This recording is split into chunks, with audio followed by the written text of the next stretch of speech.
द्रुपद का पुत्रेष्टि यज्ञ। प्राचीन भारत में पुत्रेष्टि यज्ञ के द्वारा तेजस्वी पुत्र प्राप्त करने की प्रथा थी। जब किसी बहुत बड़े नृपति को संतान का अभाव दुख देता था तो वह ऋषियों और महात्माओं के द्वारा पुत्रेष्टि यज्ञ कराता था। यज्ञ की कुंड से हवि बाहर निकलती थी। उस हवि को खाने से मनचाहे पुत्र की प्राप्ति होती थी। पांचाल देश के नृपति के कई पुत्र थे, फिर भी उन्होंने तेजस्वी पुत्र की प्राप्ति के लिए पुत्रेष्टि यज्ञ कराया था। उन्होंने पुत्र होने पर भी पुत्रेष्टि यज्ञ क्यों कराया था, इस बात को नीचे की कहानी में जानिए। हरिद्वार के निकट एक बहुत बड़े महात्मा रहते थे। महात्मा का नाम भरद्वाज था। भरद्वाज बहुत बड़े ज्ञानी थे, आत्मा और परमात्मा के भेदों के ज्ञाता था। प्रभात के पश्चात का समय था। भरद्वाज गंगा के तट पर विचरण कर रहे थे। सहसा उनकी दृष्टि एक युवती पर पड़ी। वह युवती घृताची नामक अप्सरा थी। वह गंगा के जल में नहाकर बाहर निकली थी। हवा चल रही थी। हवा के कारण उसके शरीर का कामोत्तेजक अंग खुल गया। संयोग की बात, भरद्वाज की दृष्टि उस अंग पर पड़ गई। उनके भीतर काम पैदा हो गया। काम इतने जोरों से पैदा हो गया कि वे स्खलित हो गए। भरद्वाज जी ने अपने वीर्य को द्रोण के कलश में सुरक्षित रख दिया। द्रोण के कलश का अर्थ होता है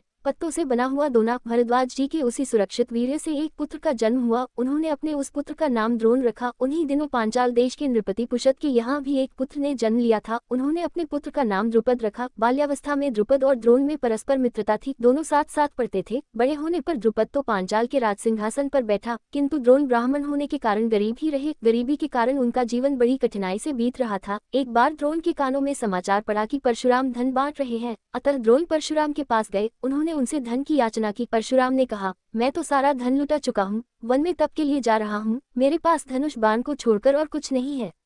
द्रोण ने निवेदन किया, मुझे धनुष बाण ही दे दीजिए और यह बता दीजिए कि कौन सा बाण किस तरह चलाया जाता है। परशुराम ने द्रोण को धनुष बाण तो दे ही दिया, अपनी पूरी बाण विद्या भी सिखा दी। द्रोण उस विद्या को सीखकर द्रोणाचार्य बन गए। दूसरी बार द्रोण के कानों में समाचार पड़ा कि द्रुपद धन बांट रहा है। अतः द्रोण धन के लिए द्रुपद के पास गए। उन्होंने द्रुपद से प्रार्थना की, मैं तुम्हारा मित्र हूँ, अतीव संकट में हूँ, मुझे धन देकर मेरी सहायता करो। द्रुपद ने बड़ी ही उपेक्षा के साथ उत्तर दिया, मैं राजा हूँ, राजा का मित्र कोई राजा ही होता है। तुम मेरे मित्र किस प्रकार हो?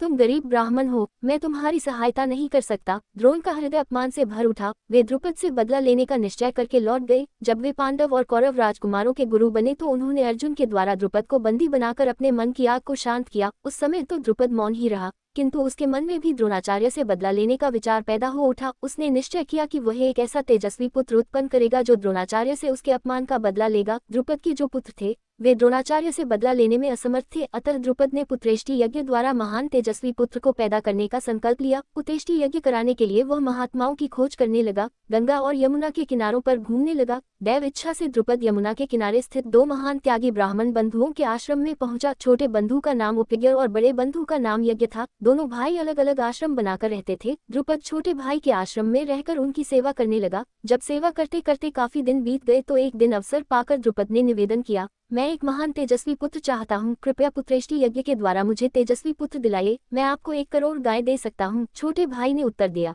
यह कार्य मुझसे नहीं हो सकेगा, तुम मेरे बड़े भाई के पास जाओ, वे अवश्य तुम्हारी मनोभिलाषा पूर्ण करेंगे। द्रुपद यज्ञ के आश्रम में गया। उसने यज्ञ के आश्रम में रहकर उनकी भी बड़ी सेवा की। एक दिन अवसर पाकर द्रुपद ने उनसे भी निवेदन किया, मैं एक तेजस्वी पुत्र चाहता हूँ, कृपा करके पुत्रेष्टि यज्ञ के द्वारा मुझे तेजस्वी पुत्र दिलाइए। मैं आपको 1 अर्बुद गाय दे सकता हूँ। यह द्रवित हो गए। वे पुत्रेष्टि यज्ञ करने लगे। जब यज्ञ पूर्ण हुआ तो उन्होंने एक हवि तैयार की। उन्होंने द्रुपद की रानी को बुलाकर कहा, इस कवि को खा लो, तुम्हारे गर्भ से महान तेजस्वी पुत्र उत्पन्न होगा। द्रुपद की रानी ने कहा, मैंने अभी स्नान नहीं किया है, स्नान करने के बाद ही हवि ग्रहण करूंगी। रानी स्नान करने के लिए चली गई। यज्ञ उसकी प्रतीक्षा करने लगे। जब रानी के आने में देर होने लगी तो उन्होंने उस हवि को यज्ञ कुंड में डाल दिया। आश्चर्य!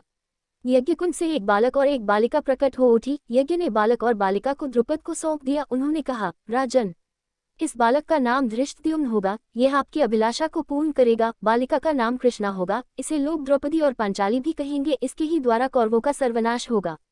द्रुपद ने बड़े प्यार से बालक और बालिका का पालन पोषण किया। समय आने पर यज्ञ का कथन सत्य सिद्ध हुआ। महाभारत के युद्ध में धृष्टद्युम्न के हाथों द्रोणाचार्य मारे गए थे। द्रौपदी ही कौरवों के विनाश का कारण हुई थी। यदि शासन भरी सभा में द्रौपदी को नग्न करने को प्रयत्न न करता तो महाभारत का युद्ध न होता, और यदि महाभारत का युद्ध न होता तो कौरवों के वंश का दीपक भी न बुझता। पर होनहार को कौन रोक सकता है? जो होने वाला होता है वह होकर रहता है।